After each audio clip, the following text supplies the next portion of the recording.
you're a fan of Little Durk and you watched yesterday's stream as well as all the other news reports that's going on right now, you know things took a turn for the worse for Durk. Things didn't get better; they just got worse, and he was also denied bail. It seemed that indictment that was put in April 2023 was finally unsealed this week, obviously as a tactic to keep his bail from getting approved. Right? They say the word snitch, as you see in the title. Confirmed. There is a snitch in Little Durk's case. If you follow street code, people don't want to hear nothing about no snitching. They definitely don't want you putting a snitch tag on anybody's name without paperwork. And there absolutely is paperwork. So buckle up, folks. This could be a pretty long stream. This is 40 pages. To a degree, I will skip around a little bit, but we're going to go through some of this. And when I say there's a snitch being identified in the federal indictment, we will see that shortly. All right. So what do we have in front of us here? This is that indictment that was just unsealed this week that was filed originally April 2023. This is related to what everybody is saying was allegedly a murder for hire get back related to Little Durk's brother, D-Thang, right? Obviously, he was initially arrested and picked up along with several other OTF members related to Little Pop, Quando Rondo's cousin shooting in Beverly Hills, right? And that was supposed to be retaliation, allegedly, for King Von, the whole slide for Von. And one thing I said in yesterday's stream, I said, if everybody believes that he would slide for Von, why wouldn't they believe that he would slide for his blood brother? They both had the same last name. So this is that unsealed indictment here. Now, let's talk about a little bit of the background. This is the agent, the federal agent's filing. I am a special agent with the Federal Bureau of Investigations. Everybody knows what that equates to, right? FBI, those three letters that everybody's scared of. They're scared of FBI and the IRS, right? I have been so employed since approximately July 2010. I'm currently assigned to the FBI Chicago Homicide Task Force. As part of my job responsibilities, I investigate criminal violations related to violent crimes and gang-related offenses, including violations of federal firearms, narcotics, and racketeering laws.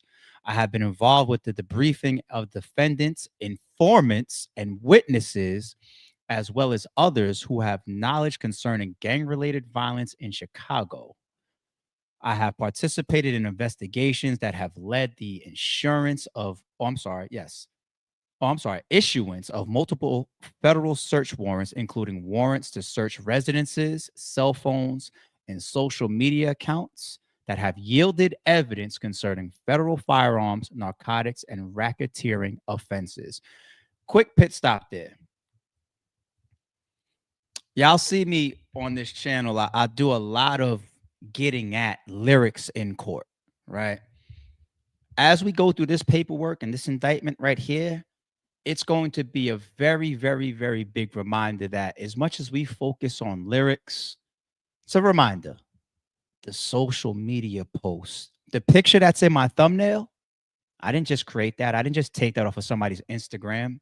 The picture that's in the thumbnail is in this 40-page indictment. We're going to scroll down to it eventually, and you guys will see it for yourself. They're taking social media posts. They're taking pictures to establish gang affiliations. So, like, for example, folks, when y'all got y'all beads on, or when you got your gang tattoos, they're taking that and they're linking y'all together. And I know a lot of people ain't as stupid as we're calling them at times, as far as like telling on themselves and dry snitching on themselves and telling and helping the police and detectives do their work for them. But even the casual stuff, even if you feel like, yo, I didn't do nothing, I didn't pull, I didn't, you know what I'm saying? Like the casual linkings, they get so descriptive at times as to using social media posts, captions, pictures, and it goes right into the fucking indictment. All right, let's get back to this. Whew. Spooky, spooky, spooky. This affidavit is made to support of an application for search warrant for information associated with certain cellular telephone assigned call numbers, information associated with the cellular telephone assigned call numbers, and then they're redacting and blurting out some certain specific phone numbers. We don't need to see that. But if you come down here, subject's phone 1, information associated with the cellular phone assigned to the call number. Then I'm going to skip here. You got subject phone 3. You got subject phone 4. You got subject phone 5. These are all cell phones that they're in possession of, and they went and got their warrants to go into these cell phones, pull out data, pull out posts, DMs, text messages, etc. And the type of evidence that they're getting, not just from camera footage, which is in this indictment, not just from social media posts, which is in this indictment, not just from lyrics, which is in this indictment, but also cell phones, text messages, people saying Lil Durk'S name in text messages. We'll get there. We'll get there. This is not good at all for Lil Durk, but we'll get there. All right. As set forth more fully below, the FBI is investigating allegations that Anthony Montgomery, also known as Anthony Montgomery Wilson, and they're going to just call him Montgomery during this indictment, and Preston Powell, aka just Powell, they'll call him in this indictment, used facilities of interstate commerce with the intent that a murder for hire be committed in violation of the Title 18 United States Code, Section 1958, and 2, that Montgomery and Powell and others conspired to use facilities of interstate commerce with the intent that a murder for hire be committed in violation of Title 18 United States Code, Section 1958, and that Montgomery possessed a firearm as a convicted felon in violation of Title 18 United States Code, etc., etc., etc.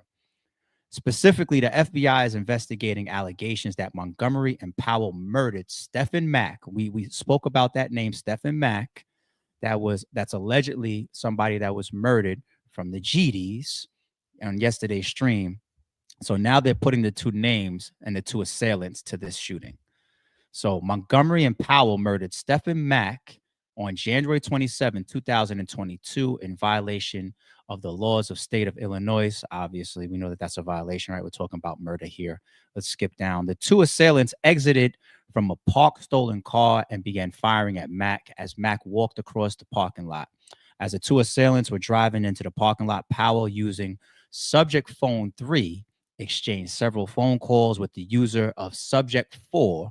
Law enforcement believes that subject 4 is typically used by co-conspirator A, but for the reasons set forth below, may have been used by co-conspirator B at the time of the exchange of calls between subject 3's phone and subject 4. The 2 assailants abandoned the stolen car at the scene in the parking lot after the murder of Mack. Why did they steal the? Well, maybe I guess that leaving on foot at that particular moment was better, or maybe that was the plan. If you hear that there's a stolen car that they're going to then use to, pull themselves up to a shooting, right? Why did they leave the car on the scene? Who knows? Through law enforcement's investigation, summarized below, I believe that Powell and Montgomery were the 2 assailants. After the murder of Montgomery left his cell phone, subject 1's phone, inside the stolen vehicle that Montgomery and Powell used to commit the murder. He left his cell phone behind in the car. He left his cell phone in the car. Accident? People be glued to their phones, B. Motherfuckers be separated from their cell phone for 0.3 seconds. But, I've never murdered or shot anybody. But I'm going to assume that in the midst of that situation, your heart, your adrenaline, your rate all over the place. I'm not shocked that you forget something, but it's just like the little small details, even getting out the car, like with your cell phone, or possibly bringing your cell phone with you. It's just like, it's just a lot of little things. But it's not just the cell phones or the accidents, or where some people may consider it being sloppy, that get people caught. We're going to see that these people, or the feds, they subpoenaed the cell phone companies as well for data. Right? So whether I got your cell phone or not, it's getting away with a crime these days, and rightfully so. I'm not in support of crime. So I ain't beefing about that at all. Let's skip down a little bit more. I believe that Powell and Montgomery were the two assailants. After the murder, Montgomery left his cell phone, subject phone one, inside the stolen vehicle that Montgomery and Powell used to commit the murder. Powell called Montgomery 3 times on subject's phones one from subject phone 3 minutes after the shooting, as Powell and Montgomery had split up on foot in different directions, and Powell was likely unaware that Montgomery had left subject one or subject phone one inside the vehicle used to commit the murder. 34 minutes after Mack was murdered, Montgomery's girlfriend, the listed subscriber for the subject phone one, called AT&T to report subject phone one as stolen. Approximately 3 minutes before contacting AT&T to report subject phone one as stolen, Montgomery's girlfriend was contacted by subject phone five. That is not gonna fly for her or them in court by far. Minutes after the murder, the girlfriend whose name is on the cell phone plan. You know how people be sharing plans, or maybe they don't got credit, or maybe they don't have an established residence or Addy to get their cell phone plans going or whatever. One of the assailant's girlfriends, it was her plan, and minutes after the murder, she calls AT&T to cancel the service or report the phone's missing or stolen. Minutes after, right? If y'all think that's gonna play in court, if she don't already have charges, she will. Or she's gonna be brought up. She's gonna be brought in there for questioning, bare minimum. That's not good at all. It's just too convenient. It's too coincidence. Once again, we're not talking about people that's stupid here. These are detectives. Approximately 3 minutes before contacting AT&T to report the subject one or the subject phone one as stolen, Montgomery's girlfriend was contacted by subject phone five. So also contacted by, so they called her as well. 5 days after Montgomery abandoned subject phone one in the stolen car, he obtained a new cell phone, subject phone two, as set forth below. Montgomery used subject phone two to communicate with Powell, using what I believe is coded language to discuss when Montgomery was going to receive the payment for having murdered Mack. In February 2022, law enforcement seized subject phone two from Montgomery, indictment to his arrest in an unrelated case. Oh, so he didn't even get grabbed for this case. He got grabbed for something else, at which point they came in possession of his phone. The definition of active, huh? I mean, not one of them situations where you have something big that goes on, i.e., a completed air quotes um murder for hire, and then you're right back still getting yourself caught up in other things. Like, oh, allegedly. Well, I don't know. I'm reading the indictment here, right? For the reasons set forth in further detail below, there is probable cause to believe that the location of subject phone one, subject phone three, and subject phone four at the time of murder and in hours leading up to the murder will lead to evidence of subject's offenses. And that location of subject phone five in the period of time after the murder will lead to evidence of the subject offenses. Let me keep skipping down. Let's move around a little bit. Let's see what we got here. Fact supporting probable cause to search the information identified in the attachment. So, all right, I assume that this section here is right up in Constitution for how you get a warrant, right? You don't just say, "Give me a warrant" to walk up in his house. You need probable cause, right? You need to present something to the judge. Or if you're Alonzo, you just, put $40,000 in the trunk. That's what my training day fans. Right? Man, what was the bread for? You really want to know? Yeah, I want to know. Nothing in life is free, man. Not even warrants. Shit, I didn't want to know. Right? Classic. All right, let's get back to it. It's a little background here on some of the GD and BD war, background on the Smashville Gangster Disciples, and the Mike City Black Disciples as part of its investigation into the general background and geographic territories occupied by certain factions of the GDs and the BDs identified below. The FBI has spoken with Chicago Police Department CPD gang officers who are familiar with the GDs and the BDs, multiple members of Smashville Gangster Disciples, and multiple FBI confidential human sources with knowledge of gang activity on the south side of Chicago. Let's keep going.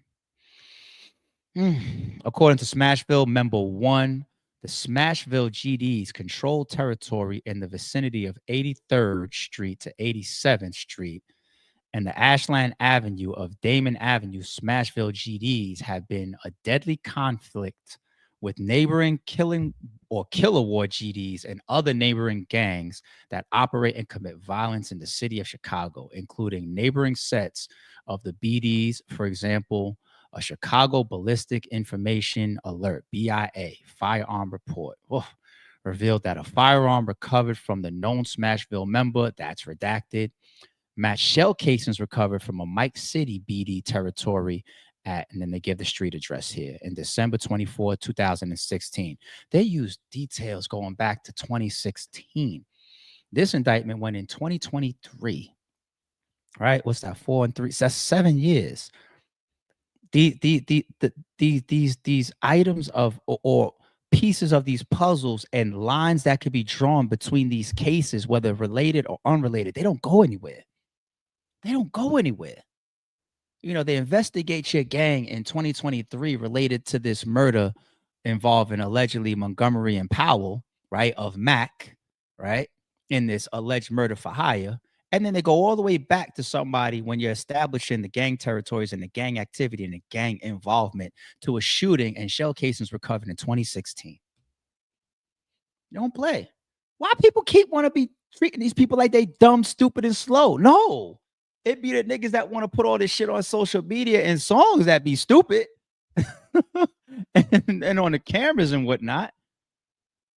All right, look at this number 11. So y'all see my title, right? It's not clickbait.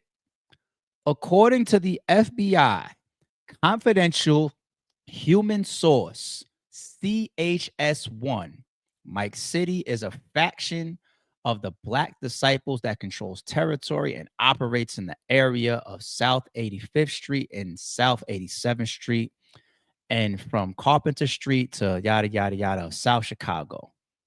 I've never even heard that term before. I've never even heard CHS. Street terminology, snitch, right? Government or legal jargon or terminology that we heard before, CI, confidential informant. CHS, confidential human source. I guess these days, what they're doing that to make sure that they delineate between humans and AI and shit. Confidential human source. That's new for me. I ain't gonna lie. It gets different. All right. So here now, in the next section, they give some background on the victim, Stephen Mack. So during this section here, of course, they're drawing up some of his affiliations, some of his background, some of his legal history. Okay. So Mack was he was active as per this documentation. According to the records of information provided by YPC, Mack was enrolled as a YPC participant at the time of his death on January 27, 2022.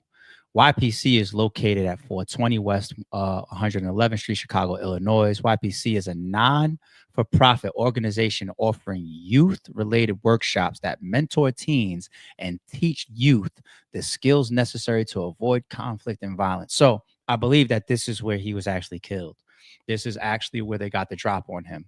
A nonprofit youth organization facility that Mack was affiliated with and a participant of.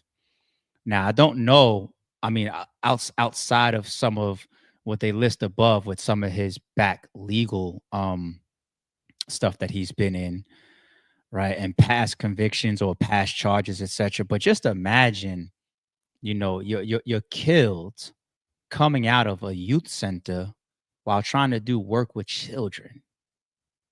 Damn. But for this other side, it's like that's where he's always at. That's where we know we're going to catch him going in and out of. Scary, man. So then next up, they give some background on on Anthony Montgomery. So they got him as a BD. Allegedly, once again, you know, the BDs, that's Lil Durk's side of the gate. And the GDs, that's like let's allegedly. That's FBG Duck side of the gate, right? So here they're establishing affiliation of Montgomery with the BDs. Oh, well, we see Dirk's name here, so let's read this piece. According to the confidential human source, I swear to God, I've never seen that before. According to the snitch, Montgomery is a Mike City BD from the south side of Chicago.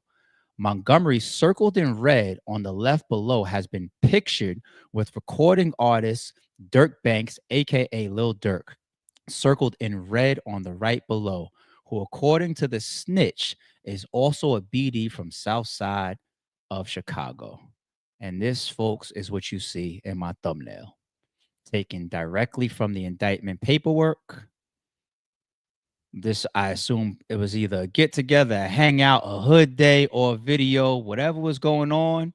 Hey, everybody, let's get on camera, let's take a picture. I definitely got to assume that this is like a hood day, a block day, or a video because everybody's even wearing the same clothes. Hey, show up. We all in black today. And they circle Dirk and they circle Montgomery. And this comes from their snitch, aka their CHS, confidential human source. Instagram. Instagram, people. Just like that. Just like that. Montgomery, who they do background on and say, yeah, he's affiliated with the BDs. You see how the federal agent does write up of the background of how you establish that Montgomery is allegedly affiliated with the BDs. Then they do the same for Dirk. Then they grab somebody's social media, Instagram post. This could have been a harmless day. This could have been a beautiful day. This could have been somebody's birthday. But look what goes into the indictment. Just to establish their background and saying Dirk and Montgomery are affiliated. This is the type of stuff that the jury goes over. This is the type of stuff when your lawyer comes out and says, we don't even know the alleged assailant. They say, so what's this picture about? It's these little small things that you think that we could just play people for dumb. The social media, the lyrics, the wow. Wow.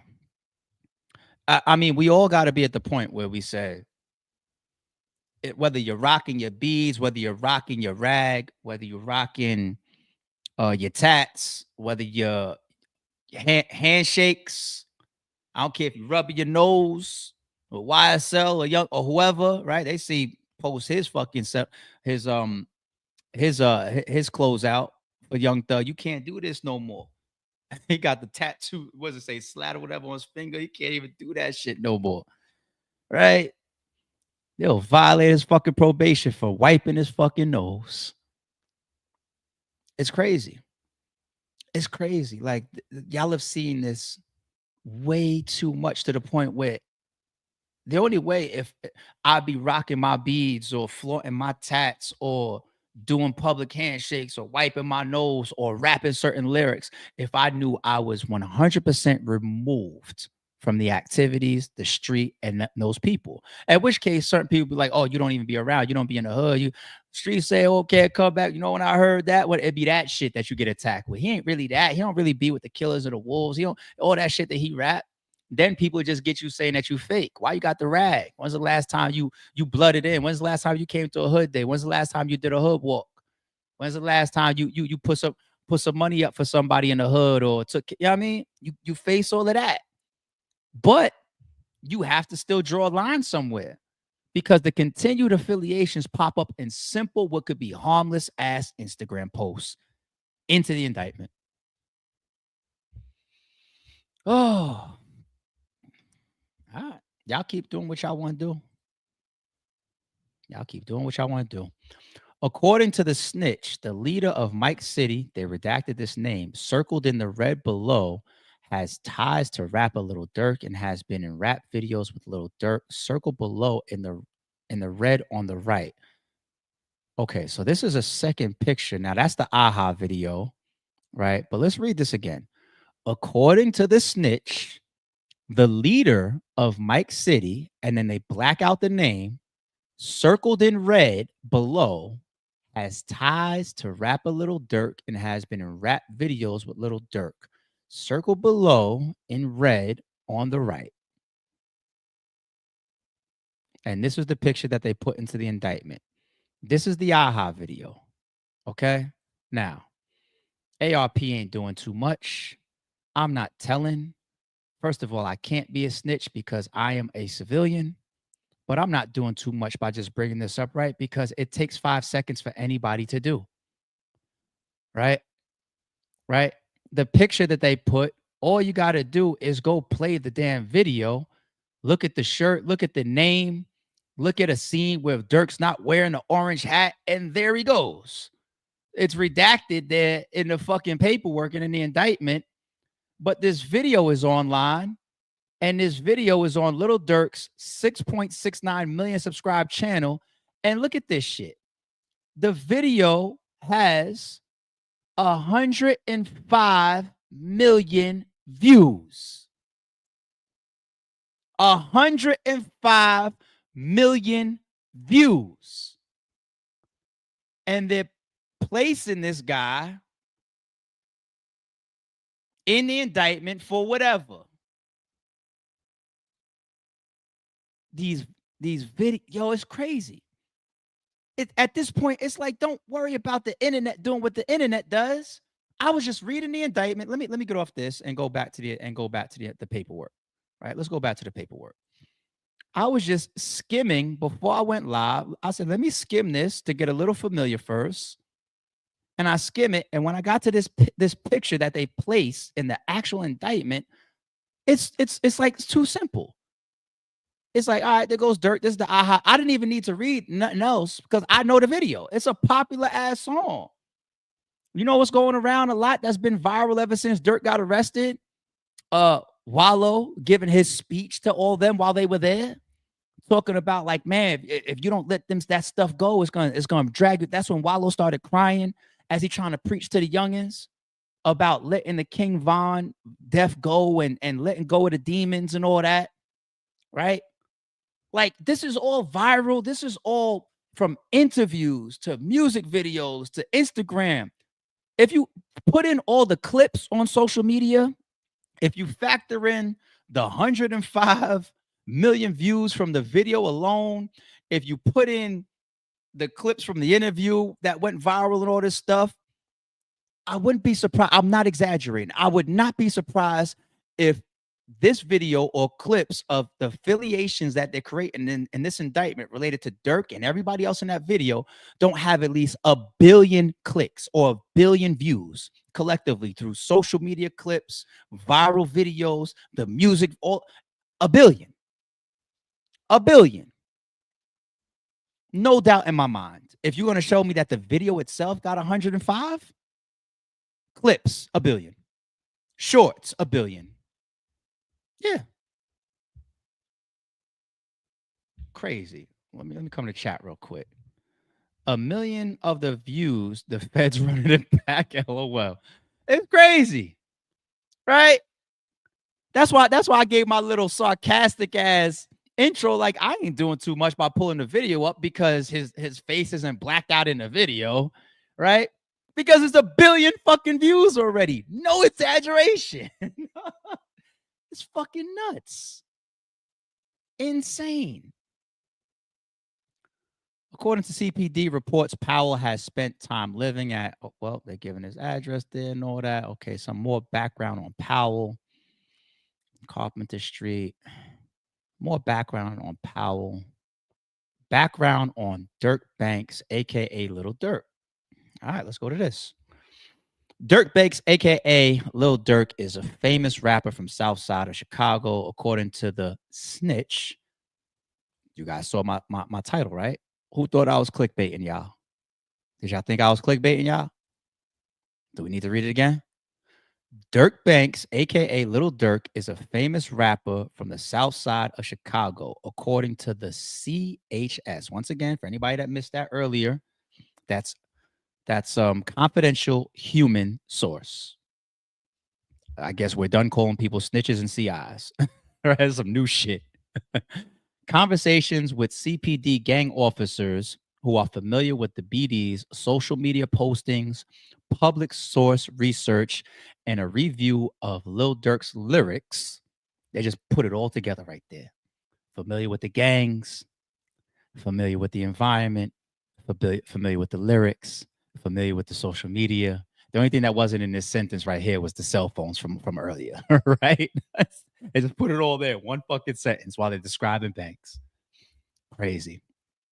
Social media postings, public source research, and a review of Lil Durk's lyrics. Lil Durk is a member of the Lambron faction of the Black Disciples, according to CPD records.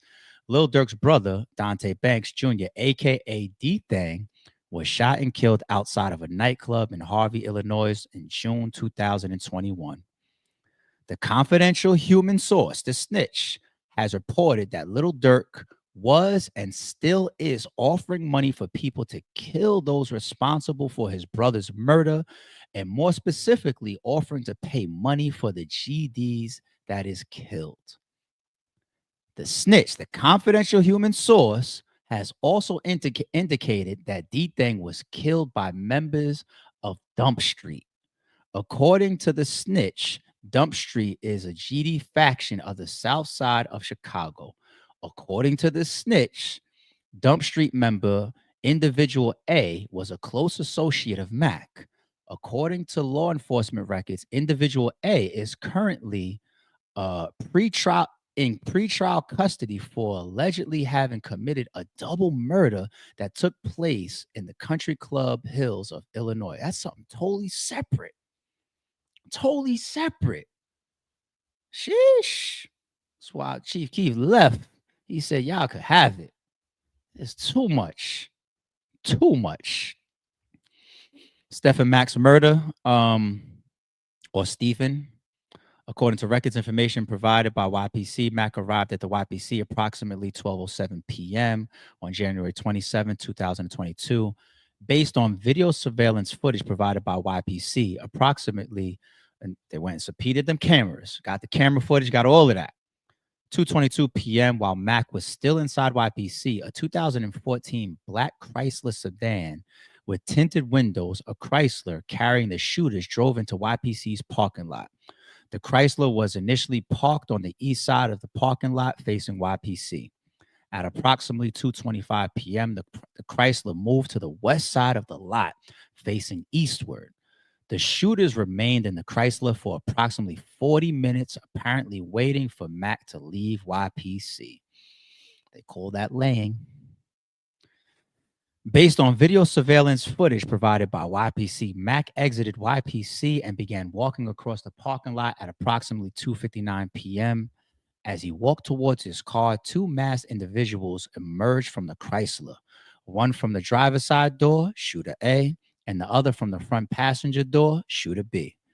They began shooting at Mack, who fled eastbound away from the shooters. Look at this. So this has to be Mack here. And it looks like one of the shooters here circled, aiming at him. This is scary stuff, man. And look, running down. This guy looks like he has a rifle. Based on video surveillance footage provided by YPC, as well as information provided by CPD concerning Mack's autopsy and recovered evidence at and around the crime scene, shooter A pursued Mack on foot and shot him to death with a Ruger AR-556 rifle. That's why I said here, it looks like a rifle. Man.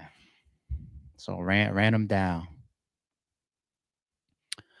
Based on a Ring camera footage obtained from a residence located on the 300 block of West 110 Place of Chicago, Illinois, after killing of Mack, I believe shooter A fled eastbound away from YPC. As he did so, the Ring footage captured shooter A yelling something to effect of Marley, yo, come on, Marley. Yeah, a lot of Ring cameras. People got audio getting picked up on all that type of stuff too. I'm still a little confused why they didn't get back in the car, because it was a stolen car, aka a hot car, right? A striker. So if you had a stolen car to conduct this deed, this hit?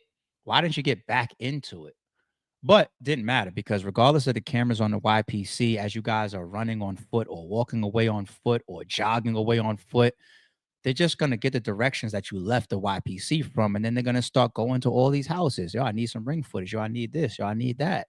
And obviously, people is turning it over. Residents are turning it over. It could be other buildings, ring footage. It could be commercial cameras. It could be residential cameras. And they piece all this together. Look at the O Block shit, man. They had that car moving through miles and miles and miles and miles of footage from different camera footage and placing it all together. Same thing when they were tracking Quando Rondo in California, right? They just showed the two cars, tailing them all through all these different cameras. You got cameras on tow vehicles, you got cameras on stores and residences and traffic lights and all this type of stuff, and they put it all together. And that obviously ain't gonna happen overnight. They'll spend weeks, months, obviously years, piecing all this shit together. Mm. According to the records and information provided by the CPD, a Ruger AR-556 rifle bearing serial number or full serial number and everything was recovered in the backyard of a vacant residence located on the 300 block of West 111th Street, Chicago, Illinois, which is approximately 1 miles east of YPC. FBI is awaiting an analysis from the Illinois State Police Laboratory to determine whether it was the rifle used in the shoot to kill it or the shoot and the killing of Mac. So this once again is from April 2023. So you gotta know that they got the ballistics back a long time ago. You know, we're reading this because it's unsealed this week, right? But 0.1 mile away, and they got you guys route running on foot from a YPC. So obviously you running away from the crime allegedly, and whatever backyard you just dump the rifle in. Now I get it. If you're on foot, it's only but so long you want to walk or run with a fucking rifle in your hand. I get it, but uh, it leads to another question of why didn't y'all get back in the car? You know, but it is what it is. According to records and information obtained from the Bureau of Alcohol and Tobacco, Firearms, and Explosives, the AR was purchased by individual B at Federal Firearms License located in Atlanta, Georgia, and on or about October 1st, 2020. So as you saw, they had the serial number listed here, right? Serial number. So that gives you the ability to go track the shit, right? And some of y'all might think it's the movie Strapped, right? Remember that with Fredro Starr? Hey, we going down south. We going to Virginia and the Carolinas and Texas and Atlanta and some of these standard ground states and you know some of these red states that highly, highly, highly support the ability to bear arms and purchase firearms and carry firearms. Certain states under certain terms and certain type of people, even open carry, right? Is legal. And seeing guns come from southern states is nothing new, but this was obviously a legal purchase because they was able to track it back. The serial was never scratched. I mean, that's you could go either way with that, right? When you scratch serials, you're trying to hide where it came from, or the person that's selling it is trying to stop it from coming back and reaching them, especially if it came from a legitimate business, right? Like a gun store or something like that. But at the same time, everybody knows you scratch a serial, that's a charge within itself. But if I'm the shooter, if I'm caught for the murder, do I really give a fuck about the serial getting scratch charged? so, the scratching of it, whatever, we don't need to dig into that. But they traced the gun back though. Based on video surveillance footage provided by YPC, information provided by Chicago Police Department, the information provided by victim one shortly after the shooting commenced in YPC's parking lot. Victim one, who was YPC security guard, stepped outside into the parking lot and was shot in the left leg by shooter B. After shooting victim one, shooter B fled westbound on YPC on foot. The shooters abandoned the Chrysler in the YPC parking lot. That might be the answer. And look, if you see this picture here, it looks like one of the shooters is sitting over or standing over the Chrysler, the stolen Chrysler, aka the striker. And earlier we saw Mac that they was targeting run off in this direction, and he was traced down by the other shooter with the rifle. This shooter is pointing in a whole different direction over the top of the car. So when they mentioned the security guard was a victim there, maybe that's why the car was left. Maybe a security guard came outside and one of the shooters ended up in a shootout with the security guard. And maybe he didn't have the keys to the car. Maybe he wasn't the driver. Maybe it was a panic, whatever the case may be. That seems to possibly be. So one shooter obviously took off on foot after Mac to try to run him down. And this guy right here looks like he ended up in a shootout with the security guard. I guess that's the answer as to why didn't they get back in the car? And things are moving a mile a second in a situation like that. Wow. Wow. Montgomery is shooter A. As discussed in more detail below, I believe that Montgomery is shooter A. According to records and information provided by CPD, the Chrysler was reported stolen on or about January 20th, 2022. How long was it? Wait, what's the date of the shooting and what's the date of the car theft? I'm interested. Had to be days close by, right? Right. All right, we don't need to chase down that detail. It's not going to make a huge difference, but look at this picture in the indictment. So this is the recovered cell phone that was left behind in the car. So once again, this all loans to that little quick idea that we just put together, that him shooting over the top of the car right here in the direction opposite from which Mac ran and the other shooter ran him down towards with the rifle. Like they said, a security guard was shot in the leg. So this looks like this is that shootout here. And then earlier when we asked, why is a cell phone left in the car? All of that now adds up, right? They didn't plan to leave a car. It was going to be crazy if that seemed to be the plan. It's like, why you steal a car if you plan to leave it? But other shit just started going down, right? Other shit just started going down. It's like that improvised. Now, next thing you know, I'm throwing a rifle in somebody's backyard. I'm getting caught on camera running down these streets, and I'm calling my girlfriend and telling her, "Yo, report the cell phone stolen because I left it in the car." Right? It all starts to take form now. You start to like understand all of it now. Like when this stuff is like really try to get planned down to the T. Y'all know me. I'm a movie head, and I try to always stand by my belief that art imitates life. So you look at a movie like The Town. Remember homie position for that last bank robbery? He's like, yo, we should leave this one alone. He was like, the cop, the guard on duty for this particular truck that we trying to heist, man. He thinks he's a G.I. Joe, man. We looking for people that's just gonna give it up. This guy's a G.I. Joe. And then you look, when they get into their last joint, it's a whole bunch of improvising. They get split up, people end up on foot.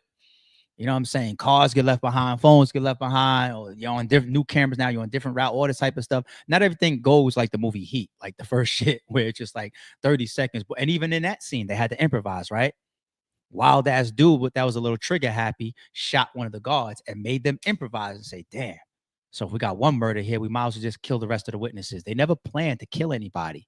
But when the wild gunman took the first guard out because he was just trigger happy, oh, he made a move. No, he didn't. He just trigger happy with it.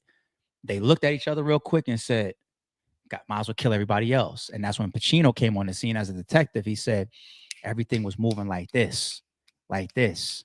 Like these other guys, they got killed because they figured at this point, what's the difference? We already got one down, right? We already elevated everything. So you might as well just kill the rest of the witnesses. They're improvising. But while trying to improvise, your plan is already falling apart. Now you got shootouts with security guards. You got cell phone in the car. You got my rifle in somebody's backyard. You got other cameras picking up my footage. You got phone calls once again to the girlfriend. It's just scary shit, y'all. Scary, scary, scary, scary, scary, scary shit. Scary shit. Scary shit. All right. According to records and information provided by CPD during the search of the abandoned Chrysler after the shooting, law enforcement recovered subject phone one in the front seat area of the car. And here it is right here. Right. There's some stuff in here about text messages. I want to get back to that. I skimmed this earlier. I think that's Very, very wild for y'all to hear. Give me a second. Let's skim and find some of that stuff. According to records and information provided by Apple. Oh, this shows once again them subpoenaing the cell phone companies. Records information provided by Apple. The Apple account linked to this this number here, or subject phone one belongs to Montgomery. They redact the cell phone number itself. Secondary email address. January 5th, FBI received an Illinois State Police Division of Forensic Sciences lab report. According to the lab report, there is a DNA match between biological material recovered from subject phone one and Montgomery. So now they got DNA linking him to the phone and saying, that's your phone, buddy. Wow. According to records and information provided by CPD, in or around January 2021, Montgomery identified his home address in connection with the registration as the gun offender. According to Montgomery, his driver's license, et cetera, et cetera. Okay, so more background, just linking Montgomery to the phone, the crime. According to records and information provided by AT&T, this is what we was talking about early on. Between on or about December 7th, 2021, and on or about February 2nd, 2022, the phone number associated with the EMEI number, and it's this cell phone number, subject phone one, once again, the one that was left in the front seat, with which the DNA linking to Montgomery now. The listed subscriber for subject phone one was individual C, as set forth in the more detail below on January 27, 2022. The user subject phone 51 placed a call to individual C's phone 3 minutes later at approximately 3:45 p.m., approximately 44 minutes now after Mac was murdered. Individual C contacted AT&T using telephone number that's redacted and reported the subject phone one, which is allegedly Mac's phone left in a car, had been stolen. Individual C is also listed subscriber for the phone number, according to records that law enforcement reviewed from AT&T. Individual C verified her identity by passcode with an AT&T representative. What you mean what you mean you verified? Hold on. What you mean you verified her phone number with a passcode with an AT&T? What you mean? I've been through that before. Walk up in a cell phone store. Hey, something's going on with my phone or whatever. They want you to give them the passcode, your secret or whatever, to start doing whatever they got to do. Who walked her up in there? And did I read that weirdly or oddly? The fuck? The fuck? Individual C contacted AT&T using telephone number redacted and reported that Mac's cell phone, which was in the front seat, had been stolen. So this is allegedly the girlfriend of Mac. Individual C, which is the girlfriend, allegedly, is also listed the subscriber. So it's her plan, according to records that the law enforcement reviewed from AT&T. Individual C verified her identity by passcode with an AT&T representative. Oh, okay, my bad. All right. So what that means basically is when she called to report the phone stolen, like same thing, whether you walk in or you do it over the phone, they'd be wanting the passcodes that just to make sure, like cell phone companies, they're very, very careful when you call in about any changes to the plans, any this or that, because they know how sensitive phones are. There's a lot of very sensitive information that's in people's cell phones. Billion-dollar business deals and shit in people's cell phones and shit. And so when she called and that's what they did. So there's not even the ability to say, I'm not the one that called the cell phone company. They're saying the only person that could have provided that verification code is the owner of the account. And this is the owner of the account, her. Let's keep treating all these people like they're stupid. Why not? Wow. FBI conducted an analysis of the number of contacts between the redacted phone number one, or phone one, which was Max allegedly, and determined that there were approximately 250 calls between the two phone numbers. Subject one from December 1st, 2021, and to January 27, 2022. December 1st to January 1st is 1 month. and then you add on another 27 days. So you give it about 2 months, and you're saying within 2 months, Mac and the girlfriend had approximately 250 calls between them. You talk about establishing affiliation. Oh, you don't know him? You don't know this person that had this phone in the front seat of the striker or the murder vehicle? You don't know him?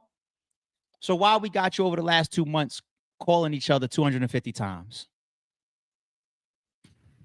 Oh, I did not read this shit earlier, B.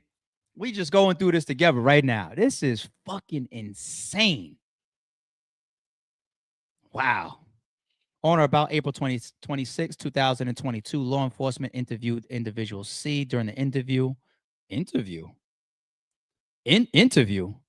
Individual C identified herself as Montgomery's girlfriend. Oh, so we don't have to do all the logic that I was just doing in the last piece. They brought her in. They brought her ass in. And she said, "Yeah, I'm his girl." Yeah, so she's already on record admitting to it. They got her. They got to her. Individual C also verified that her phone number, so she verified the phone for them. She verified her affiliation with Montgomery, had been her telephone number for years. That it's her phone, all of this. Individual C related that AJ, a nickname for Montgomery, is a criminal and a felon. Who, AJ? They like AJ. Who? Yeah, my boyfriend AJ. Who's AJ? Oh, I'm sorry. Y'all know him as Montgomery. Crazy. Oh, shit. Oh. Watch who your partners are, your wives, your husbands, your boyfriends, your girlfriends, y'all. I guess some of y'all want your girlfriend to be in that situation and not say a single word, huh? Hey, sit your ass down. So before you say a word, let me just show you and lay out all this evidence that we got of this 250 phone calls and you putting in the pin code when you called AT&T to say that the cell phone of Montgomery's, which was left in the front seat of this murder vehicle on this date, and he called you 40 minutes later and you canceled the service with your PIN number and all this type of stuff, blah, blah, blah, blah. Let me just lay all this out for you and show you how much I got on your ass. How much just like this, I could put your ass in a cell and threaten you with life and all this type of stuff because this is an accessory to murder. How do I know that you wasn't part of all this planning, right? They put all that shit in front of her, and here she go. Who, AJ? Oh, I know a lot of y'all want your girls to just sit there and be like, "Look, lawyer." Yeah, but the phone, 250 calls, lawyer. Okay, but he called you 30 minutes after the shooting, lawyer. All right, but isn't this your boyfriend? Don't y'all share the same address, which is also linked to the cell phone? Lawyer. Is your girlfriend gonna do that? Yeah, fellas, y'all better go check. Because let's be real. No, I mean, you don't want to see none of your people's down, especially for you. The most solid of the solid, they take their charges and they get the innocent off the hook. Ain't that right, Tate? Bitch ass nigga. I love you, my brother. I could talk like this for real, for real. The solid of the most solid will make sure that they own their shit and allow the innocent to walk. Ain't that right, Tate? Once again, I love you, my brother. That's Cavalli on my Instagram. Right? But if that's not happening, or if they went and grabbed her before he had the opportunity to stand tall for her, like you just don't know the circumstances, right? You want to train all your people because it's not about whether you're innocent or you're guilty. It's about just sometimes even accidental self-incrimination. You might think you're helping yourself by explaining certain things, but what you say can and will be used you in a court of law. So the process is supposed to be whether I'm 100% guilty or I'm 100% innocent. I'm not going to talk for myself because you, Mr. Interrogator, it's your job to study how to wean information out of me or get me to say certain things that would incriminate me or make me liable for something. And I might even be innocent, but I fuck around and say the wrong alibi or the wrong time or whatever. Next thing you know, you're sitting in front of the whole, you done fucked up, right? Now see, you done fucked up, right? No, I was just it was just a 40. Now, see, now, you done fucked up, right? That's how it goes. Am I lying? Oh man. Shit. Damn. So yeah, she spoke her speech. Individual C related to AJ, a nickname for Montgomery, is a criminal and a felon. Individual C related that she knows that AJ has been convicted of a felony before um for UUWs, meaning unlawful use of a weapon. Individual C related that she has never been present for any of Montgomery's arrests. According to the records and information provided by CPD during a search of the abandoned Chrysler, law enforcement recovered a receipt dated January 21st, 2022 from a Jimmy's Famous Burgers located at whatever Cottage Grove Ave in Chicago, dated January 21st, 2022 from Walgreens located at whatever college Cottage Grove. Video surveillance footage from Jimmy's Famous Burgers reflects that a black female customer was inside the restaurant at approximately that y'all don't clean y'all cars. So I guess this is the picture that they went and grabbed from the footage, subpoenaed the footage of this restaurant of her. That picture, this redacted piece right here, that's her. That's the girlfriend. Video surveillance footage from the Walgreens reflects that the same woman or women, they put women, that's a typo, was inside the Walgreens at approximately 3:23 p.m. that day. At approximately 3:32 p.m., the same woman exited Jimmy's and got in the front passenger side door of the Chrysler. Wait, was she there? Was she in the car too? Because now they're putting her at the scene. Was she the driver? Hold on. During her interview on April 26, 2022, individual C stated that she went to the Jimmy's Famous Burgers and Walgreens on January 21st, 2021, and identified herself as the woman in the surveillance footage from the Walgreens and Jimmy's Burgers. All right, so she's telling them everything that they need to hear. She's admitting to everything and where she's at and what she's done, who AJ is. That's my cell phone, all that type of stuff. If individual C stated that individual X drove individual C to Walgreens and Jimmy Burgers during the same interview. Who is individual X? We know that individual C obviously is her. Individual C also stated that her mother's name was individual D. Wow, mama coming into it. Walgreens Asset Protection was able to conclude that the unknown female used the Walgreens reward number of individual D. They linking all types of people into this shit. Well, we got fucking gift cards and all types of. They use receipts that was found in the car to place you at. Then they got your location from receipt. All right, this receipt, this purchase at Walgreens, so blah blah blah. This same day, January 21st, boom boom. They go over there and they get the footage. Man, Powell is Shooter B. As discussed in more detail below, I believe that Preston Powell is Shooter B. We spent all that time on Montgomery. It feels like they got his ass. But according to records and information provided by CPD, and let me say this one real quick, too, people. When I say it, confirmed, there's a snitch in Lil Durk'S case. I didn't read all that part yet about the girlfriend getting interviewed by the detectives and speaking to Montgomery, which was one of the two shooters that day of D-Thang. I'm sorry, no, not D-Thang, an alleged killer of D-Thang, right? Because this is supposed to be another murder for hire that was executed, right? I didn't read all of that. We saw clearly earlier in this paperwork, CHS, confidential human source, which they were going to and getting information based on these BDs and the GDs and this person that's in Lil Durk'S video. We're circling him here and all that. You see that in my thumbnail. That's the information from the snitch that I was talking about. We don't know who that is. It's not the person that's circled in the thumbnail. Pay attention, people. We don't know who that is. Confidential human source.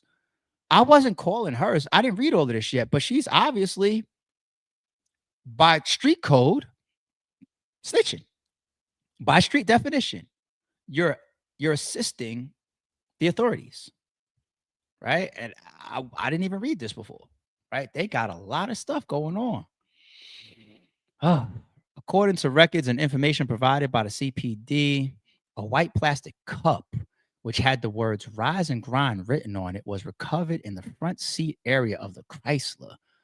As depicted in the photo above, the plastic cup was in the cup holder closest to the front passenger seat of the Chrysler, where Shooter B was located. According to the records and information provided by Illinois State Police Lab, wow, Powell's fingerprints were identified on a plastic cup. Oh my God. Remember earlier where I stopped for a second? I said, all right, they got the date of the car being stolen or reported stolen or whatever. Like, what was the date of the shooting? Like, I was curious because I wanted to see how long they were riding around with the stolen car prior to going to the YPC to lay on Mac. I was curious of that, but regardless of how long they had the stolen car in their possession, whether it was a day, 2 days, 3 days, they were moving around in that bitch. In-N-Out Burgers. Well, it wasn't In-N-Out Burger, but the burger spot, Walgreens. They got receipts in the car. They got all type. So they got the DNA off the cell phone for Montgomery, and they got the DNA off of the cup for Powell.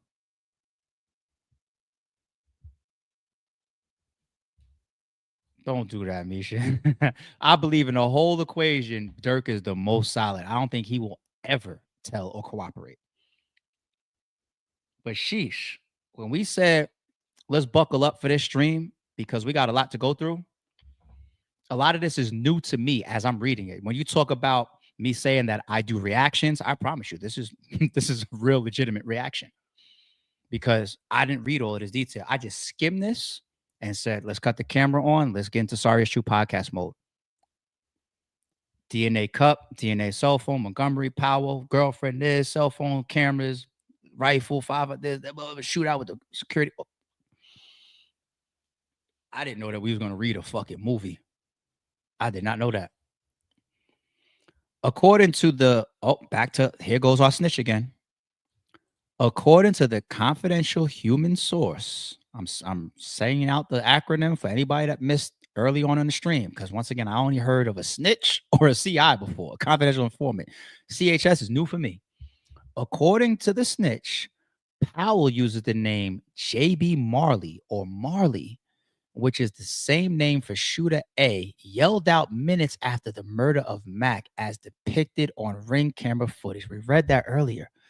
So he's running down the street screaming, Marley, Marley, Marley. I guess as they're trying to make sure they're going in the same directions because they ended up going in opposite directions when things just wasn't going according to plan. And the shootout started happening with the security guard. And he ends up chasing Mac down in this direction and whatnot. And wow. So when the detectives start running around and trying to figure out, so who's Marley? Because we've been calling him Powell this whole time, which is the last name of his government. Who's Marley? It's the snitch that tells him, oh, Marley's his alias. Right? As the detectives start doing.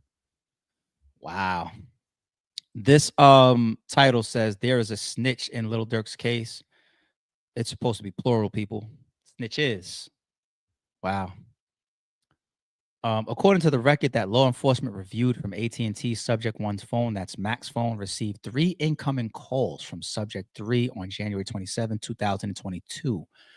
Based on a telephone analysis conducted by members of law enforcement and for the reasons set forth below in paragraph 48 and 50, I believe that Subject phone 3 was used by Powell on the day of the shooting to call Montgomery on phone 1. These 3 incoming calls to phone 1 were made at 3:02 p.m., 3:03 p.m., and 3:06 p.m. Boom, boom, boom, back to back, back to back, back to back. Back to back, back to back, back. Even back to back nature within itself plays in court because a jury is sitting there listening to this shit. If you call me right now, my homie calls me right now, yo, it's Friday, yo, we're going out, and I don't pick up, you're not gonna call me again 2 minutes later and 3, unless it's I tell all my people, like most of my inner circle, we follow a format. You only call back to back if there's an emergency. That's the format that my inner circle follows and family follows. If I look at my phone right now and I see one of my close people call me and I'm like, all right, I'll call him back. I'm on live right now. I promise you, if within seconds he calls me again, I'm gonna put this microphone on mute and I'm gonna say, give me a second, y'all. And I'm gonna be like, yo, are you okay? Is everything okay? Because that's our rule. That's our rule. And if you're a juror and you say the alleged assailants call 303, call 304, call 306, it just paints a picture. It just looks like, yeah, it's going down, right? Once again, people is not stupid. Even jurors, like you can't take jurors for fools neither. Phone 3 was used by Powell on the day of the shooting to call Montgomery. All right, so the times 302, 303, 306, which was just minutes after Mac was killed. None of these calls were answered because phone 1 was left in the Chrysler, and I'm pretty sure they got that in the call logs, right?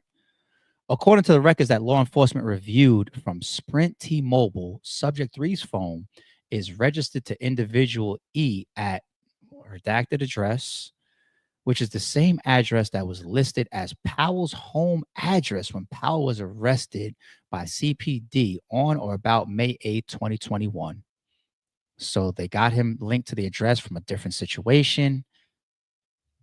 It's just a puzzle. And the detectives are just piecing it all together from past situations, current piece, piece, piece, piece, piece, piece, piece. That's another reason why people they sit in jail for a while too. Put prosecution putting all this together, all types of shit. Even though this allegedly supposed to come get you when they got sufficient evidence or warrant or do cause or just cause, right? But we saw that being opposite in the YSL case. It looked like they went and grabbed him, got him off the street, put him in jail, made sure he didn't get bond, and then the fucking prosecution and the DA just spent all that time trying to get their shit together, and that's why they fumbled so much. So can't trust it. Wow. Wow. According to records that law enforcement reviewed from AT&T, Powell activated a new account and was issued cell phone number, yada, yada, yada, February 1st, 2022, 5 days after the murder of Mac. Powell used his name and his address without a unit number to set up the account. Where's these text messages about the payment? I did glance and see I was in there. Oh, wait, let's not skip this because we brought that up here earlier. Lil Durk released a new song titled Aha after Mac was murdered. They put it in. You could believe whatever you want. I got your folks here. Aha. Don't respond to with phone. Fuck it. Tripping. Go get your gun. They dropping locations. I'm getting it done. They tweeting for sliding. The feds are come. Man, what? Like he said, the feds will come. He says it in the chorus. He said it in the chorus. Yeah, they came. Wow. All right. On or about February 22nd, 2022, Lil Durk released a song titled Aha. I believe that the lyrics to this song can reasonably be interpreted to be references to Lil Durk having people killed. Well, a lot of fans did, right? For example, in one portion of Aha, Lil Durk rapped, "We be sliding through their blocks and they don't." I could rap the melody. "We be sliding through their blocks and they don't know they at." Buddy, I got shot and we ain't clear, but I can show is that they like that since my Brody died. What? Man, what? It's a hit. It's a hit fucking song. Based on my training and experience, the knowledge of this investigation, I believe that these lyrics can reasonably be interpreted to be a reference to Mac's murder. After Mac was murdered, an unknown individual recorded YPC's surveillance video of the murder on what appears to have been a separate video recording device, possibly a cell phone, and distributed the video to others. Somebody caught a video on a cell phone, possibly of the shooting. Was that on purpose? Or was it just coincidence where somebody put their phone up? Based on my training experience, knowledge of this investigation, I believe that the lyrics. After Mac was murdered, an unknown individual recorded YPC's surveillance video of the murder. Oh, okay. So that's probably somebody that's inside YPC or has access to the cameras in there. And obviously cameras have monitors on one end normally. And that's somebody that probably went to YPC, went and rewinded the footage and then put their phone in front of the monitor and recorded that and probably sent that to somebody. So that means that, whoever worked there or had access to the recordings, then they took their own little bootleg of it. They was probably responsible for getting around in the streets, the actual footage of the shooting. Wow. Additional lyrics from the Aha song state, my brother D Thing just got killed and I've been slow since, but we got back on their ass. I bet they know this. And bro, I'm speaking facts. This ain't no this. Keep the police out my business. I don't post shit. I'll be with Zoo them up on folks. Squad, squad. Right? We know this all. I believe that this lyric and the lyric reference in a paragraph above related to Mac's murder for the reasons stated further below in these two sections describing law enforcement's review of jail calls and social media posts. Now, we're going to look at these social media posts and jail calls because if we wanted to be a little bit flexible, we would say, come on now. Just because he's rapping, I've been slow since, D Thing got killed, but we got back on the ass, and I bet they know this. And bro, I'm speaking facts. This ain't no this. On yesterday's stream, one of the points that I made was we got to be logical and we got to be honest with ourselves. If I say on my bro, on D Thing, matter of fact, let me not use Durk in the example. If I put it on a deceased, and I'm lying, I am the fakest of the fake. I'm rapping or I'm full studio gangster. Bro, they notice.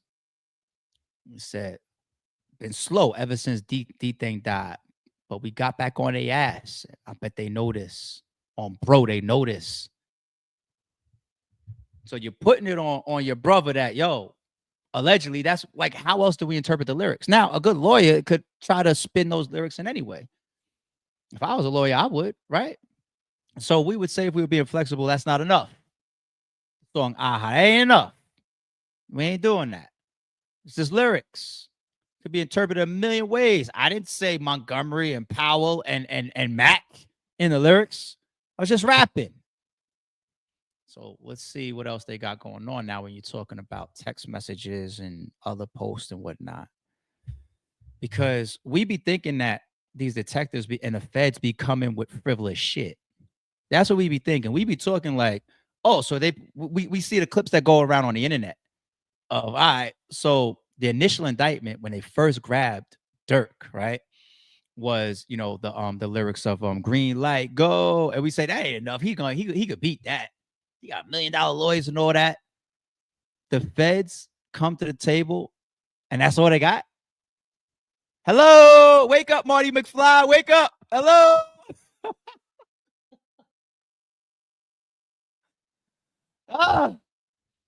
Stop it.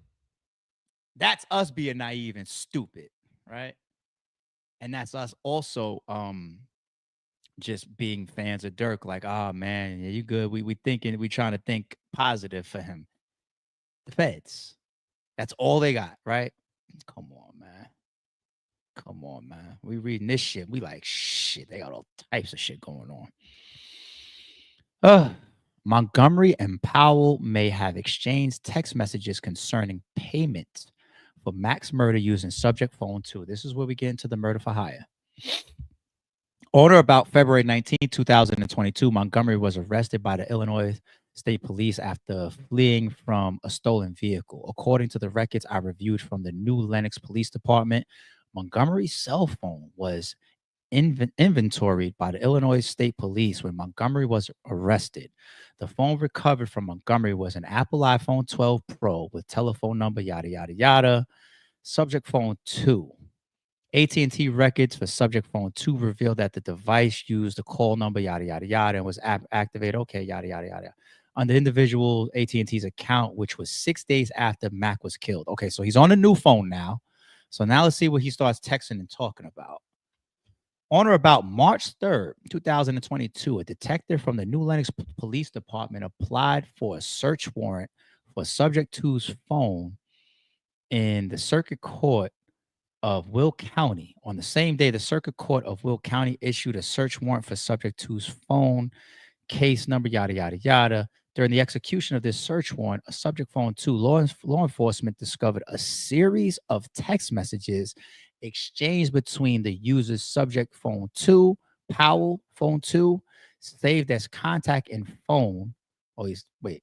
Oh, as nickname. Wow. And phone two under Powell's nickname, Marley. So he had him saved as Marley. And the snitch confirmed that Powell is Marley. We read that earlier. Wow. Wow, well, don't save me if I'm into shit with you. Don't save me in your fucking phone as my government or my nickname. Save me as something completely opposite. I don't care if it's a woman's name. Save me as fucking Wanda. If we into some shit together, don't fucking save me in your phone as my name. Oh man, the exchange of messages that law enforcement discovered reads as follows: from Powell, "What's up with OTF?"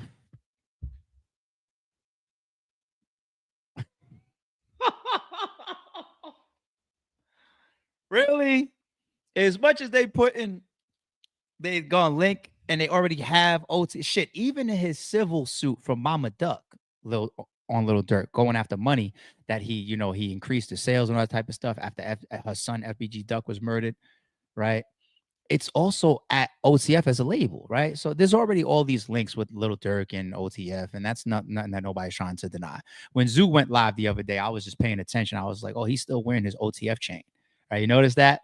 But hypothetically, I mean, I shouldn't say hypothetically. Logically, there's no getting around it. Like the affiliations, the videos, the interviews, the songs, the verses you guys did together, the posts you guys have already had together, all the times where you guys are already on record. I'm OTF this and all that. It's impossible. So you might as well wear your chain. You might as well just OTF at this point. You know what I'm saying? But in this song, Aha, Zoo is named.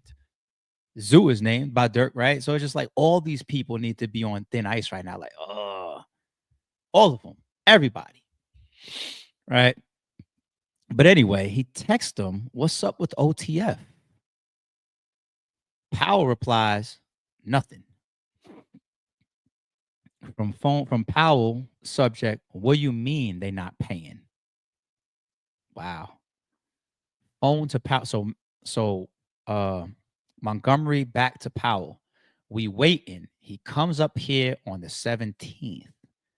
So without even going further, that's the part that they're gonna say reads like the boss. Who's the boss? Who's the money man? That's what they're gonna say, right? "We waiting. He comes up here on the 17th." There's only one way to perceive that, which is once again like somebody that's moving around and somebody that you have to wait for. You wait for the boss. You wait for the person that's paying, right? Oh, you know what? Let me not say the boss, right? Let me not be too indicating of Dirk. Whoever's doing the payment. But you assume if you're waiting, then they're above the shooters, right? So I guess we could just leave it there, unless we're gonna read some more shit that gets worse. Hold on. In which case, I tried to clean it up and it didn't work. From Powell back to Montgomery, stand on that. Why you with Dirk now? There goes Dirk's name in the text messages. I'm sorry. I apologize. Wow. From Powell back to Montgomery's phone. Did Dirk gave you that money?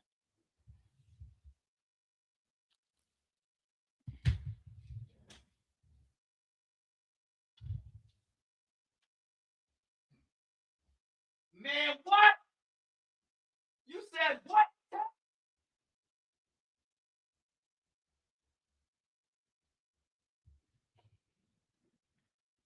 Oh.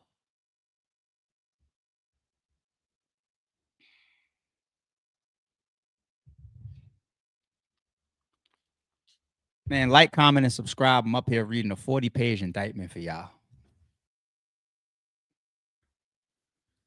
Yo, yo, yo. No, no. All the feds have and they're going on is this The lyrics of him saying "green light, go, go," and saying "no, no." That's Quando screaming, right? That's all they got. Text messages with his name in the shit, talking about the bread. And you see how much evidence is on the two shooters. The two shooters is a wrap. They got the girlfriend telling and all types of shit. They got her. They got the Walmart. They got the burger spot. They got the car. They got the DNA on the cup. They got the DNA on the cell phone. They got the cancellation of the plan and then getting a new one 5 days later and the address of you and the link. They got too much. They got too much. They got the informant. They got the girlfriend telling all the shooters. The two shooters is done. Montgomery and Powell. It's in DNA. They got everything on. It's a wrap for them. They got the AR in somebody's backyard. They got serial up. They got the gun. They got one of the gun. It's a wrap for them. It's a wrap for the two shooters. And the two shooters that it's a wrap for got text messages talking about the payment and say Durk's name in the text messages.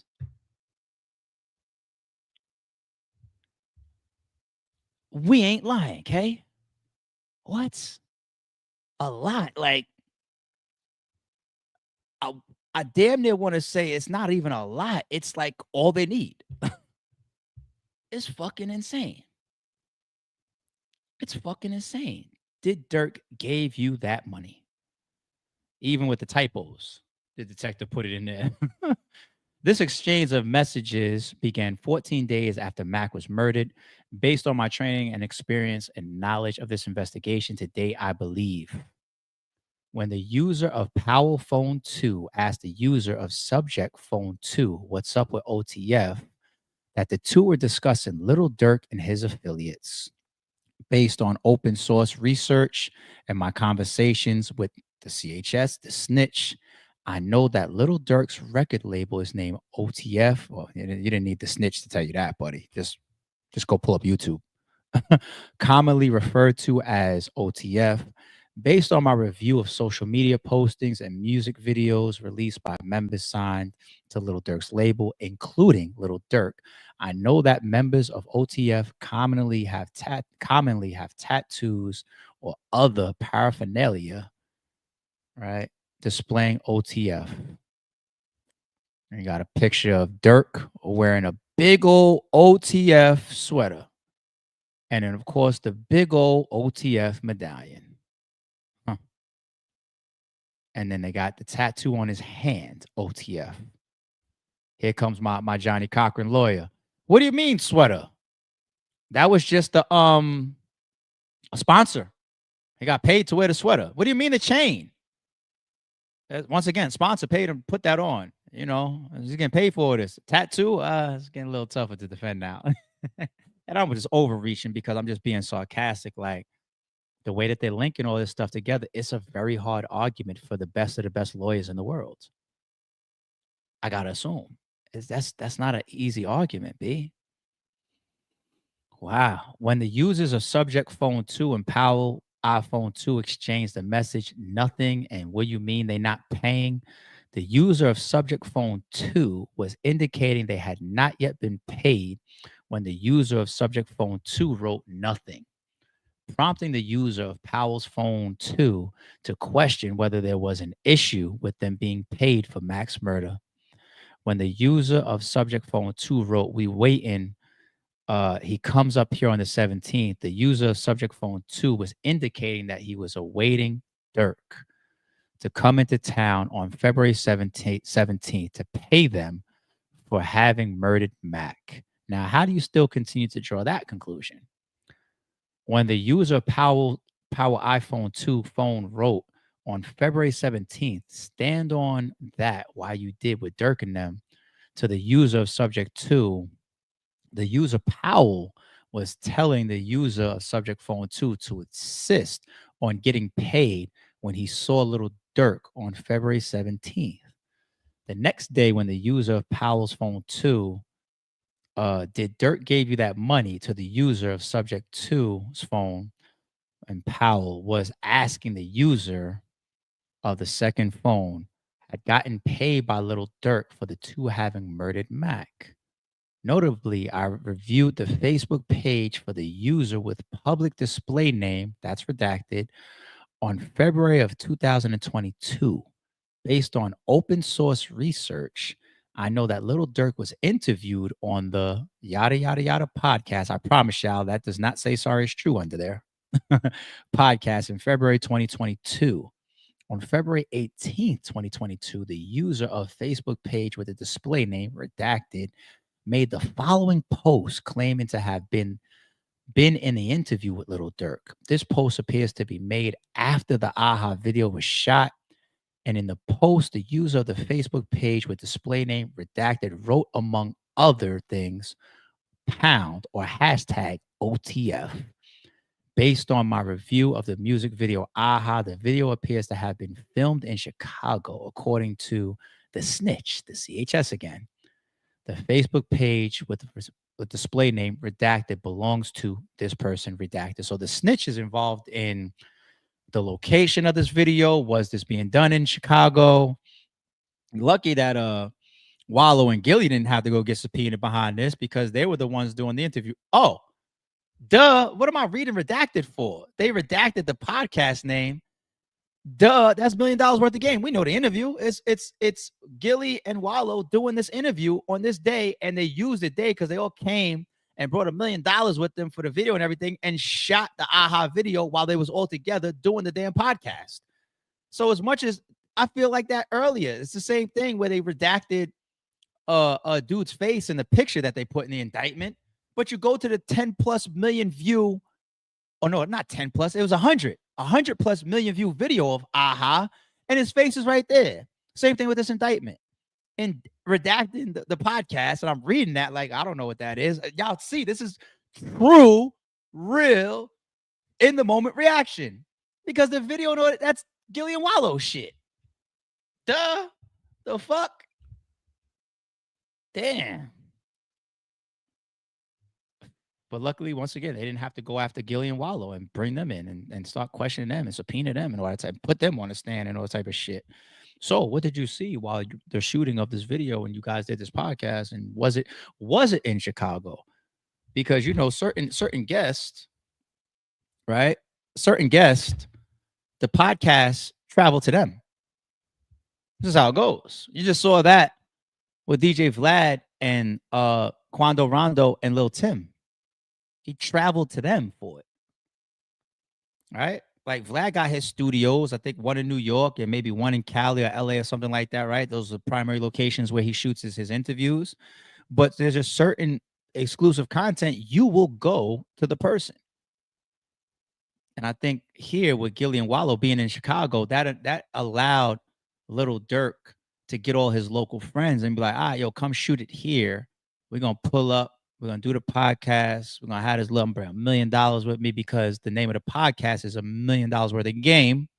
So I'm bring up $1 million for aesthetics, put that on camera. And while we all there, all the guys is with me, we're going to fuck around, shoot a video real quick. I'm going to totally ignore Wallow crying. Crazy.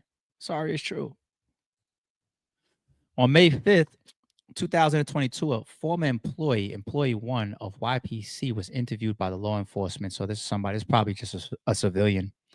Employee one stated he was present at YPC on January 27, 2022, when Mac was murdered. Employee one recalled two participants at YPC who were present on January 27, 2022, but should not have been there. That's just more drawing of conclusions of probably placing I'm assuming Powell and Montgomery. So maybe they was going in inside at times. I don't know, unless you're saying that this is two totally different people that was in there scoping things out while Montgomery and Powell still stayed outside in the car. Either way, you know, I guess this is just continuing of building all the links of that day in question of the actual shooting of Mac. Left immediately after the shooting. Yeah, this is all still going in the actual day of the shooting. Just more shit to make this detectives write up fucking concrete, as I assume, or as concrete as possible, I should say. More shit about YPC and their records, because that's where the shooting happened. Outgoing call from subject 3 to subject 4 at this time. This call is 0 seconds in duration. Yep, 0 point. So this is probably the calls that he made where he wasn't picking up. right? Is that it? 16 seconds. This one was 52 seconds, 48 seconds, 32 seconds. Short calls, fast calls, frequent calls. Paints a picture of what, right?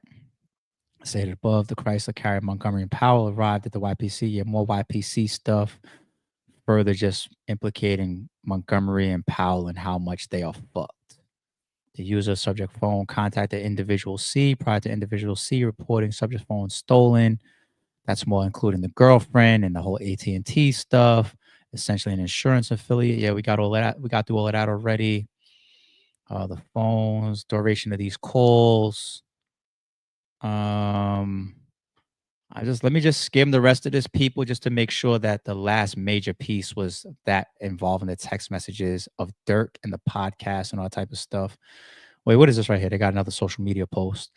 All right, social media post. On or about February 20th, 2022, I reviewed publicly available postings on Montgomery's public Facebook account, facebook.com/Mike City. AJ based on my comparison to pictures of Montgomery as depicted in CPD records and records from the state of Illinois. I believe that most of the pictures on his Facebook profile depict Montgomery. All right, it says Lil Durk. All right, hold on. On March 2nd, 2022, Montgomery updated his Facebook story with a picture of him holding money and the Lil Durk song Aha playing in the background. Oh my God.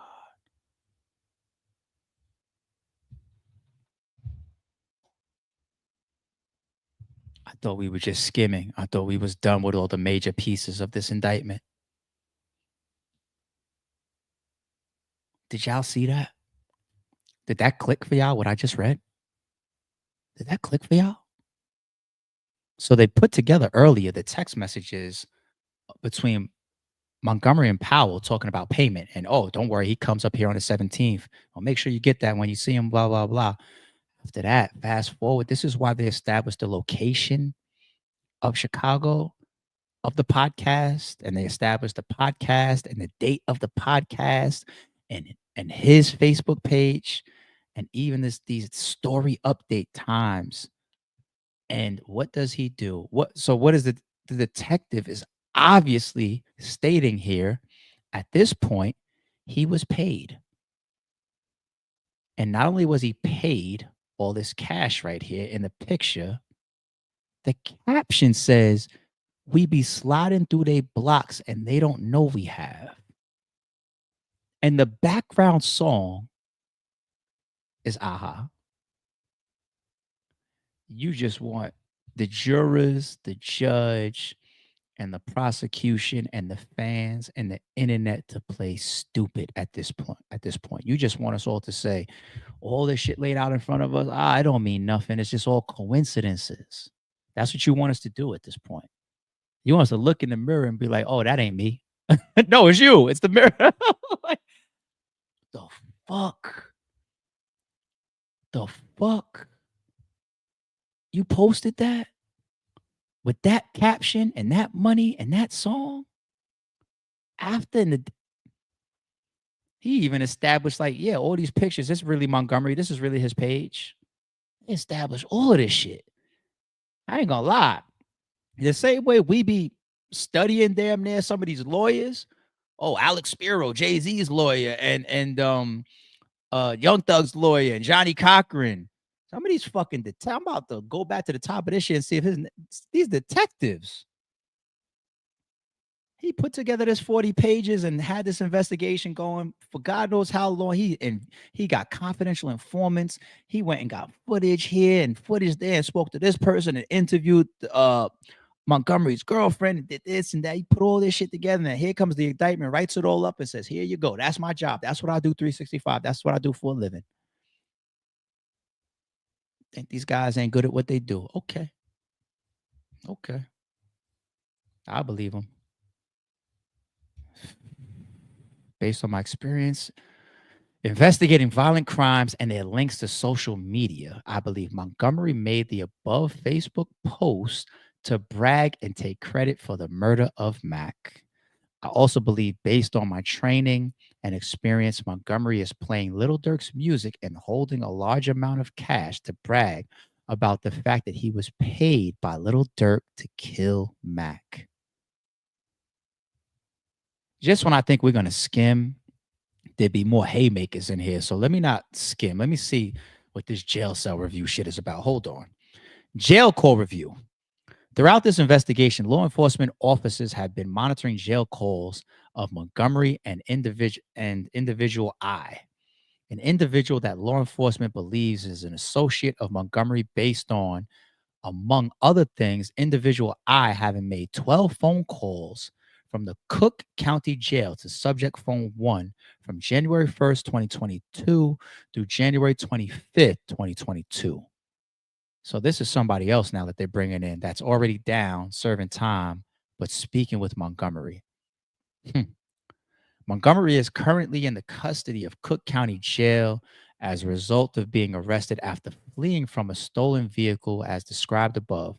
Individual I is currently in custody of the Cook County Jail on unrelated charges. Individual I was in custody of the jail at the time of the monitored jail calls. On or about April 5th, 2022, I received recordings of phone calls that individual I made while detained at the Cook County Jail. During a call made by individual I from Cook County Jail to an unknown individual on February 1st, 2022, individual I stated to the unknown individual in summary that individual I heard Little Durk said, "That's for D thing." Individual I then said he wolfing like Tay Town, and if that's for D thing, then check in that bitch. That shit ain't free. Oh my god. People still talk on jail phones too.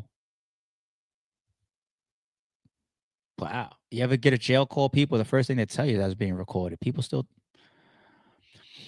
based on my experience listening to jail calls as they relate to violent gangs and violent crimes, I believe individual I is referring to the Mac homicide in this call. Individual I is saying if Mac was killed for D thing, then Little Durk needs to pay up because it wasn't done for free. Yeah. So I mean, we could all interpret slang and code and how we talk around corners and all that. Like we understand when I say corners, talk around bends. Like, but mm, during a call made by individual I to an unknown individual on January 31st, 2022, individual I stated the unknown individual in summary that they need to create a song and add snowman to it. Individual I went on to state that they caught his dumbass in the snow. Now his dumbass stretched. Let's scroll back up. Let's scroll back up. People, what they are talking about there, or what the detective is outlining there, is in the snow here. And if we go to this one, this picture up here, snow. This was once again when he was running him down. Wow. On the jail phone saying caught his ass in the snow. Wow. They got a lot of stuff, people. They got a lot of shit. Wow. During a call made by individual I to an unknown individual on January 31st, 2022, individual I stated to the unknown individual in summary that they need to create a song called, oh, we just read that. Based on my training and experience and knowledge of this investigation to date, I believe that individual I's comments about the snowman and having caught someone in the snow relates to Mac's murder. The crime scene photos from Mac's murder show that Mac was murdered in the snow with his body in this supine or supine, however you pronounce that, my bad, position. This information was never provided to the public.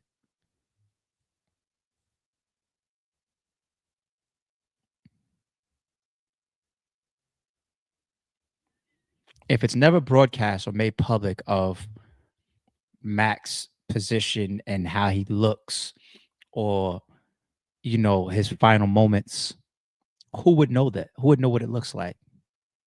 That shooter that ran him down. And here you are on a jail call talking about that situation, how it looked and how it turned out the last moments, that needs to be in a song. Jail calls. Add that to the list. And question, dude, you're in jail already, walking something off or walking towards something. Whether you were, I don't know if there's jail or prison that he's in. These calls, it says jail calls. So you're speaking to people outside, telling them to create songs implicating the actual visuals of the murder properly. It's a new breed of gangsters and shooters out there. Y'all scared the fuck out of me. The jail call that's a part of this evidence is them trying to inspire people to put more of the actual crime in lyrics.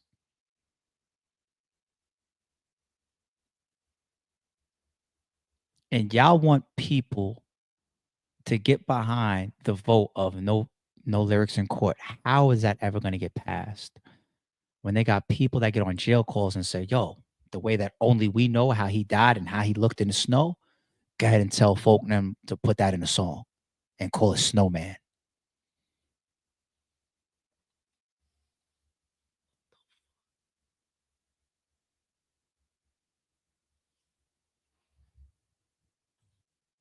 What the fuck? What the fuck? Chat, are y'all with me? We've been here for an hour and 40 minutes. Are y'all with me? This is fucking wild, B. Oh, shit. Thought we were done. Montgomery is a convicted felon. Prior to January 27, 2022, Montgomery had been convicted of at least 2 felonies. I don't care to get into that. We're sticking to this stuff that's really about this particular case and the shooting of Mac and it allegedly being a murder for hire for retaliation for D things. So I don't care about Montgomery's background right now or his criminal history in the past. My training experience regarding historical cell site, search warrants, and my training, information, little cellular phones. Yeah, more of his background and his experience. This detective put in some work based on my training, based on my training. This is a lot of, it seems like his conclusion on based it. Like you see all of this based on my experience, based on my experience, based on my experience. He's basically just kind of, it's a way of making more concrete. I know what I'm talking about. I know what I'm doing. I'm not a young buck. I'm not new to this. Like I get it. I get it. Based on my training experiences, knowledge of investigation. Yeah. It seems like a lot of formal stuff now. Location subject, yeah, near murder. Authorization request. And then it's signed and sealed at the end. Special agent FBI. Dude, if you put all this together, and this is what the judge that signed off on it here, the Honorable Jeffrey Cummings, and if this is Thomas J. Callaghan, if he's a detective behind this whole thing, obviously he's the one that's signing this at the bottom. That dude is no joke. This dude is no joke, B. And I assume that these McNulty's and Lesters of the world are dime a dozen. There's a lot of them. Notice I said the McNulty's and the Lester was the most smartest detective in the whole wire. He was actually not just the whole wire. He was the smartest person in the whole wire. But McNulty, even though he's a fucking crash out at times and a drunk at times and a self-centered, arrogant piece of shit sometimes, he was smart and he was dedicated and he was natural police, which means that the shit came to him.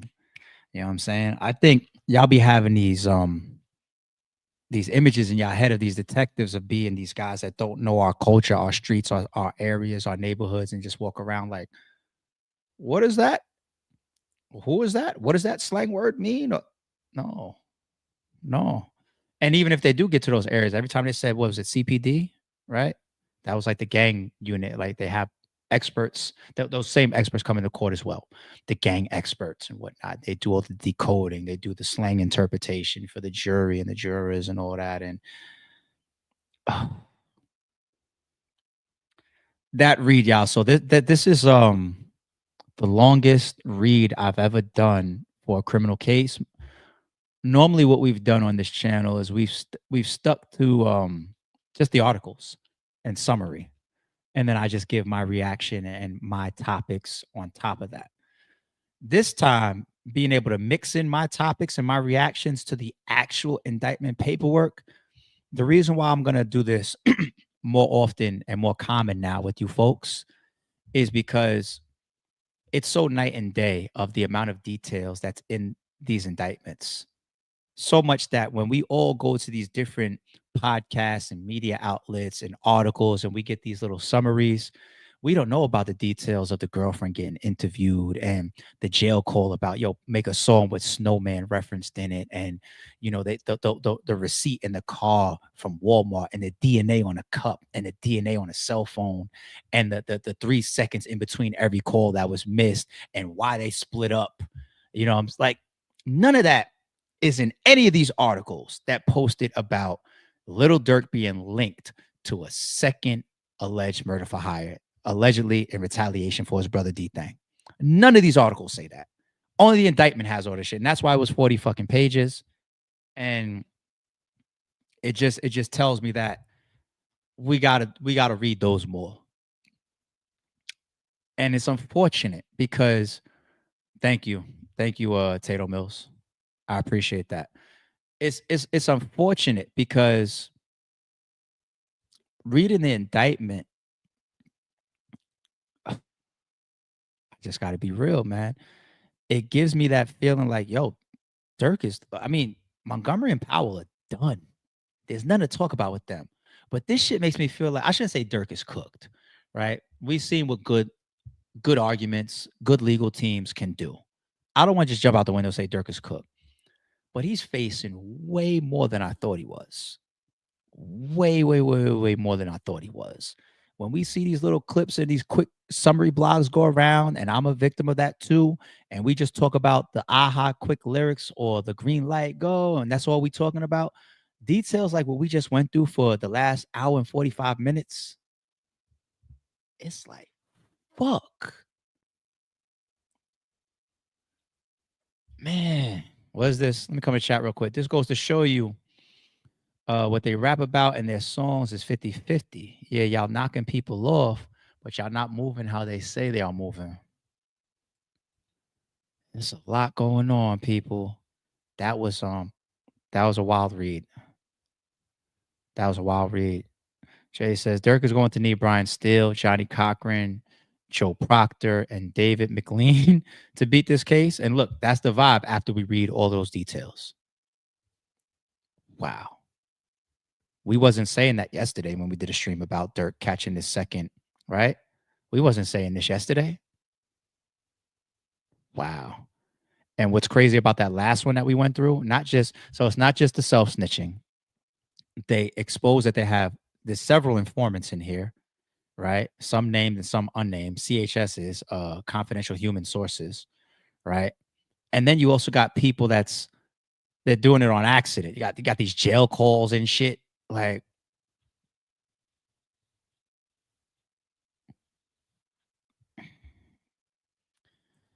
all right, y'all. Like, comment, and please, I'll be forgetting. And shout out to all the chat and shout out to the members that always remind people to like, comment, and subscribe that are in the live chat. Thank you for y'all support. I forget way too much to say that. But this is one of the longest streams that we've done in a while. I sat up here and I read that whole indictment for y'all, try to break it down for y'all, give y'all genuine in flight, real reactions. I was reading shit for the first time in there with y'all. You know what I'm saying? So please like, comment, and share this video, subscribe, support this podcast because I'm going to give y'all, effort like that. When we come across some of these indictments, I'm going to come on with y'all as soon as I got the time. And if it's 40 pages, we're going to sit here for 2 hours and I'm going to try to rock with y'all. All right. So please support the channel, y'all. I really appreciate y'all. I had a whole different video I was going to do today. I'm just going to have to push it to tomorrow. But yeah, we will be back tomorrow. That read bugged me out, y'all. And sorry, it's true. Don't confuse silence with work ethic. I'm a boss, making decisions my first fetish. The verse cherished is perfect, that's a reverse blemish. I drop it, connected to block, learn Tetris. This is the Sorry True Podcast. Welcome to the house of and shout out to the members.